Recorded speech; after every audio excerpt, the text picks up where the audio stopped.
ఇదా బేబీ అని చెప్పేసి అంటూ మిథున అయితే రాకులిస్తూ ఉంటుంది త్రిపురకి. అలా రాకులిచ్చేసరికి సూర్యకాంతం అయితే షాక్ అవుతూ ఉంటుంది. ఈ రాకులెందుకు అనైతే షాక్ అయ్యి అలా చూసేసరికి తినబోతూ రుచులెందుకు తెలుసుకోవడం వెయిట్ అండ్ సీ అనైతే అంటూ ఉంటుంది త్రిపుర.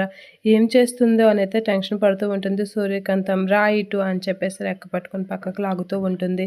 ఇప్పుడు చెప్పు ఎక్కడెక్కడ నడుము నొప్పి పెడుతుందో చెప్పు అనైతే అంటూ ఉంటుంది. ఆ మాటలకి సూర్యకాంతం అయితే అలా గజగజ ఉడికిపోతూ ఉంటుంది. ఎక్కడెక్కడ నొప్పులెడుతున్నాయో చెప్తే అక్కడ రోకలి వైద్యం చేస్తాను. దెబ్బకి నొప్పులు ఇరిగిపోతాయి అని చెప్పేసి అంటూ ఉంటుంది. ఆ మాటలకి మిథున నవ్వుకుంటూ ఉంటుంది. అలా నవ్వుకొని అక్క ఏంటి ఇలా భలే అయిపోయింది అని అయితే చక్కగా నవ్వుకొని ఇదవుతూ ఉంటుంది. ఇక సూర్యకాంతం అయితే త్రిపుర కొడుతూ ఉంటుంది. అలా కొట్టగానే రంగయ్య అయితే నానమ్మ నానమ్మ అని అయితే అంటూ ఉంటాడు. ఇక దేవ వీళ్ళందరూ అయితే నవ్వుకుంటూ ఉంటారు. త్రిపుర అయితే సూర్యకాంతానికి కొట్టపోయేసరికి సూర్యకాంతం గట్టిగా అరుస్తూ ఉంటుంది. ఆ అరుసిన అరుపులకి మిథున వీళ్ళందరూ అయితే చెవులు మూసుకుంటూ ఉంటారు, నవ్వుకుంటూ ఉంటారు దేవ వాళ్ళందరూ.